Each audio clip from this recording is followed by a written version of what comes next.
Ya está con nosotros el economista Martín Tetazzi, mucho gusto me da saludarlo. Martín, ¿cómo estás? Bienvenido. ¿Cómo andás? Buen día. Hola Paulino, buen día, ¿cómo te va? Muy bien, gracias a Dios. Bueno, ¿encuentra piso el dólar, crees? ¿O está en una baja tan pronunciada el dólar blue, que en algún momento tocó el pico de 16 y que hoy parece estar encaminado a ir más a los 13 que en quedarse en 14? ¿Encuentra piso, crees vos, o la verdad es que no lo hay? Mirá Paulino, siempre, tanto cuando subió como ahora que está bajando, siempre se están juntando los dos factores, el factor real de la economía y el factor psicológico que tiene que ver con las expectativas. En cuanto al factor real de la economía, es un problema de oferta y demanda, simplemente. El dólar en algún momento se fue para arriba porque realmente había muchos pesos en la economía y había al mismo tiempo muy pocos dólares en la economía. Pero el gobierno de alguna manera resolvió buena parte de este problema real, chupando pesos de la economía con la colocación de bonos. Por ejemplo, sacó prácticamente 10.000 millones de pesos de la economía con el famoso bono dólar link que colocó hace muy poco, hace un par de semanas atrás, y al mismo tiempo le inyectó dólares a la economía por vía del famoso dólar ahorro. Entonces, los primeros 15 días del mes, que hay mucha actividad de ese dólar ahorro, la gente compra en el banco el dólar a 8,50 más el 20% y lo inyecta automáticamente dentro del dólar paralelo, entonces lo pincha el dólar paralelo hacia abajo. Ese factor real estuvo influyendo cuando subió el dólar e influye ahora que baja el dólar, y se suma que además está el famoso swap con Rusia que genera otros 800 millones de dólares más de reservas. Mira, Paulino, si vos mirás la relación entre cuántos pesos hay hoy en la economía y cuántos dólares hay en las reservas, ese número hoy te da 13,86. Es un número que te da por lo menos un peso por debajo de lo que te daba ese mismo número hace cosa de un mes atrás. Entonces, evidentemente, el factor real está importando mucho. Y el factor psicológico refuerza el factor real, así como lo reforzaba para arriba. Y decíamos también acá que 16 era quizás una exageración, porque evidentemente se estaba generando una burbuja de expectativas alcistas del dólar. Ahora también está la burbuja inversa, ahora está la sensación de que el dólar, esto que vos preguntaste, empezaste la nota preguntando si tenía piso, ¿no? Esta expectativa, esta sensación generalizada de que se pinchó, de que se está cayendo el dólar, y entonces la gente que tenía especulativamente alguna posición en dólares, quizás en el colchón, se asusta y sale a venderlos, y eso pincha un poco más el dólar. Así que, pero Paulino, en el mediano plazo, siempre la relación que va a seguir el dólar paralelo va a ser la relación que se llama dólar cobertura, que es la relación que existe entre la cantidad de pesos de la economía por un lado y la cantidad de dólares de reserva que tiene el Banco Central por el otro. O sea que, digamos, si mañana la Argentina resolviese la cuestión con los holders, sobre lo cual vamos a hablar en un ratito, si efectivamente hubiera por el swap con China, en vez de 800 millones, 5.000 millones adicionales, y si algún convenio multilateral le generase a la Argentina algún ingreso adicional más de reservas, y esa relación versus billetes en circulación y pesos en el mercado lleva a que estuviese no en 13,80, sino en 12,50 o en 12, es pensable un dólar blue a 12. Y si nada de todo eso sucede, y por consecuencia hay más pesos y menos dólares, es pensable un dólar a 15 o 16.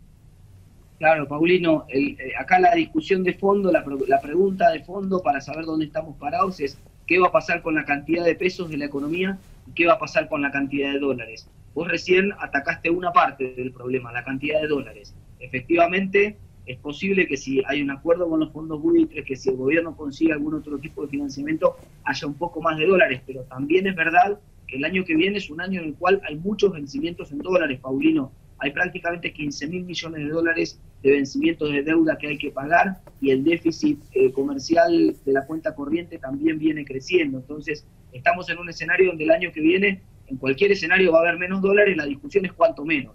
Si el gobierno sale a conseguir algunos dólares, bueno, puede amortiguar un poco esto. Si no, el panorama para el año que viene va a ser complicado por el lado de la cantidad de dólares. Ahora, por el lado de la oferta de pesos, esa oferta de pesos hoy depende básicamente del déficit fiscal que tenga el gobierno. Lo que pasa es que el gobierno acaba de encontrar un juguetito nuevo interesante, Paulino, que es este famoso dólar link, este famoso bono de dólar link.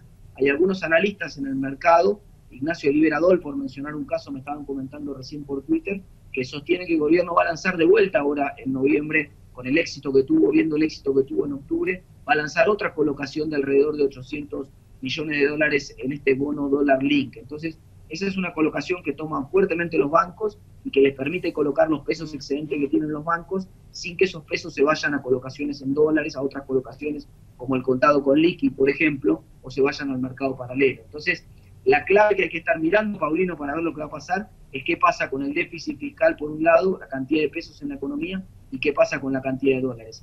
En ese sentido, déjame terminar diciendo, Paulino, diciembre va a ser un mes interesante para mirar, porque, bueno, en los últimos días de diciembre aparecen los aguinaldos, eso le genera el déficit más alto del año al gobierno, el déficit más fuerte de pesos al gobierno, y por otro lado también hay fuerte demanda de dólares muchas veces para viajar o para atesorar por parte de la gente. Entonces, me parece que hay que mirar con mucha atención, creo que va a haber tranquilidad cambiaria probablemente hasta la última semana de diciembre, te diría, desde el 15 de diciembre en adelante y hasta mediados de enero. Martín, a propósito de estas cosas que vos abordabas, que el dólar link sea efectivamente una vedette también es un cierto riesgo, porque es un dólar que se compra, digamos, es un bono que se compra en pesos al dólar oficial y que ajusta 1.75% de manera semestral.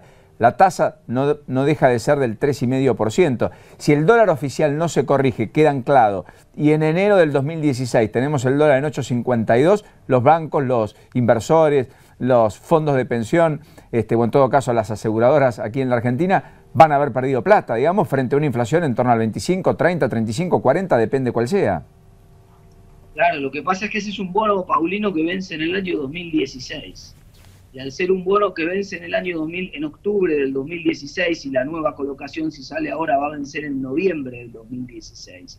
Ojo, porque esa es una cobertura muy buena para quedarse cubierto ante un fenómeno de devaluación del tipo de cambio oficial que es imparable, Paulino. Es imposible que el tipo de cambio oficial siga saliendo 8 pesos con 50 en Argentina en el contexto de inflación que tiene Argentina y en el contexto de escasez de dólares. Mira, los 8 pesos con 50 del dólar, hoy, para que vos te des una idea, en enero el gobierno le parecía que estaba bien y lo puso en 8 pesos por dólar después de la devaluación del 23 de enero, Paulino. Pero desde el 23 de enero hasta acá, mirá la inflación que quieras mirar. Si vos mirás la inflación del INDEC, la que publica el INDEC, hay 20% acumulado. Los 8 pesos de entonces son 9,60 hoy. Si vos mirás la inflación de las consultoras, hay 30% acumulado. Los 8 pesos de entonces son 10 pesos con 40 hoy. Entonces, entre 9 pesos con 60 y 10 pesos con 40 mínimo, si no hubiera habido ninguna novedad en materia de cantidad de dólares, mínimo ese es el valor que tendría que tener el dólar oficial hoy, Paulino. Martín, lo último, la recesión y la caída naturalmente en los indicadores y los niveles de actividad con el perjuicio en el impacto en el empleo que efectivamente ya se está vislumbrando, aunque no pareciera ser un fenómeno extremadamente masivo en este sentido. ¿Crees que va a ser el denominador de los próximos 3-4 meses hasta entrado el año próximo, o que la reversión de expectativas probable del verano con los holdouts pudiera rápidamente derramar en un cambio de tendencia y efectivamente la economía crecer fuerte el año que viene, como dice Miguel Bain u otros economistas que hablan de un crecimiento posible del 3-4%? Yo lo veo muy difícil, Paulino, ese escenario. Y te digo por qué, porque el año que viene es un año muy difícil en el cual hay que ser muy optimista para pensar que Argentina pueda conseguir todos los dólares que necesita para el año que viene, incluso en un escenario de acuerdo con los fondos buitres. Entonces, la verdad que lo veo muy difícil y además teniendo en cuenta los niveles de déficit fiscal que tiene el gobierno nacional, los niveles de déficit que tienen los gobiernos provinciales. Entonces, realmente lo veo creo que no vienen 3 meses difíciles, creo que vienen unos 15 meses difíciles y que recién vamos a empezar a ver una reversión del ciclo hacia fines del año que viene. Pero ojalá que esté equivocado yo y que tengamos una recuperación a partir del año que viene. Martín, el gusto de escucharte como siempre. Hasta la próxima, un abrazo. Gracias. Hasta luego, Paulino, un abrazo. Ahí estaba Martín Tetaz, a propósito de diversos temas de actualidad, básicamente focalizados en el dólar, mercado cambiario, pero también la economía real, esa que tanto preocupa. Entérate antes. Baja la aplicación de Infobae.